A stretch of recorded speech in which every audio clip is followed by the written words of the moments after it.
आत्यानं कानात कुर्र केल्यावर मिळतं ते नाव,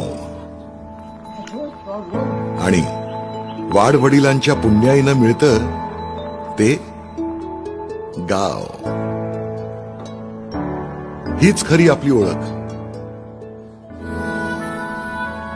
वेल सेटल होण्याकरता गावाच्या पिंजऱ्यातून उडालेल्या पाखरांना बघा जमलं तर परत माघारी फिरता आलं तर. कित्येक घरांची गंजलेली कुलपं तुमची वाट बघतायत. या काळ्या मातीत फक्त धान्य नाही तर कित्येक धनवान घडविण्याची ताकद आहे. इथल्या तडा गेलेल्या भिंतींना, पडीक घरांना, ओसाड शेतीला, सुन्न गावांना, सुरकुतलेल्या हातांना फक्त तुमच्या सोबतीची गरज आहे.